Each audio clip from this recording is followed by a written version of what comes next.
छत्रपती शिवाजी महाराजांनी प्रतापरावावर राग व्यक्त केला, कारण प्रतापरावांनी बल्लोळ खानाला जिवंत सोडले होते. बल्लोळ खान हा मराठा साम्राज्याचा शत्रू होता आणि त्याला जिवंत सोडून प्रतापरावांनी छत्रपती शिवाजी महाराजांच्या आज्ञेचे उल्लंघन केले होते, ज्यामुळे महाराज नाराज झाले होते. छत्रपती शिवाजी महाराजांनी प्रतापरावांना एक कठोर पत्र लिहिले आणि त्यांना भेटण्यास मनाई केली, जोपर्यंत बल्लोळ खान पुन्हा ताब्यात येत नाही. या घटनेमुळे प्रतापरावांना फार दुःख झाले आणि त्यांनी आपल्या काही निवडक साथीदारासह बल्लोळ खानावर हल्ला करण्याचा निर्णय घेतला. नेसरी येथे झालेल्या लढाईत प्रतापराव आणि त्यांच्या 6 साथीदारांना वीरमरण आले.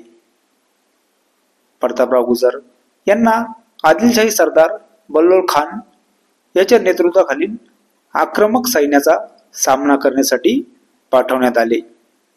मराठा सैन्याने नेसरीच्या ठिकाणी बल्लोळ खानाच्या छावणीला वेढा घातला. प्रतापरावांच्या सैन्याने लढाईत विरोधी सेनापतीचा पराभव करून त्याला पकडले. खानाने मराठ्यांच्या प्रदेशावर पुन्हा आक्रमण न करण्याचे आश्वासन दिल्यावर प्रतापरावांनी बल्लोळ खानाला सैन्यासह आणि जप्त केलेल्या युद्धसामुग्रीसह सोडले. महाराज फार रागावले. त्यांनी पत्र लिहिले, खानासी साला काय निमित्त केला, असा करडा सवाल महाराजांनी केला. काही महिन्यांनी बल्लोळ खान पुन्हा करवीरच्या आघाडीवर स्वराज्याच्या रोखाने येत आहे. तो सुटला आहे. तो स्वराज्याला तोसीस देणार, अशा बातम्या येऊन धडकल्या. प्रतापरावांनीही इरेला पडून या बल्लोळचा फन्ना उडवावा व झालेल्या चुकीची भरपाई करावी, या हेतूने महाराजांनी प्रतापरावास लिहिलेले होते, हा बल्लोळ खान घडोघडी येतो. तुम्ही लष्कर घेऊन जाऊन बल्लोळ खान येतो याची गाठ घालून बुडबुन फत्ते करणे, नाहीतर पुन्हा आम्हास तोड न दाखविणे.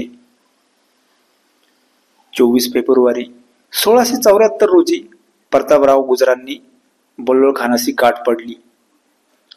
कृष्णाजी अनंत सभासद यांनी केलेल्या वर्णनानुसार त्यावरी प्रतापराव जाऊन बल्लोळ खानाशी गाठले. नेसरीवर नबाब आला. त्याने गाठीले मोठे युद्ध झाले. अवकाल होऊन प्रतापराव सरनोबत तरवारीचे वाराने ठार झाले. रण बहुत पाडिले. रक्तांच्या नद्या चालिल्या. या लढाईत प्रतापराव गुजर यांच्यासोबत आणखीन 6 वीरांना वीरमरण आले. मराठ्यांच्या इतिहासात हा एक नवीन अध्यायच घडला गेला होता. हे सर्व महाराजांच्या कानी पडल्यावर महाराज दुःखी झाले. ही नेसरीची लढाई 24 फेब्रुवारी 1674 रोजी झाली होती.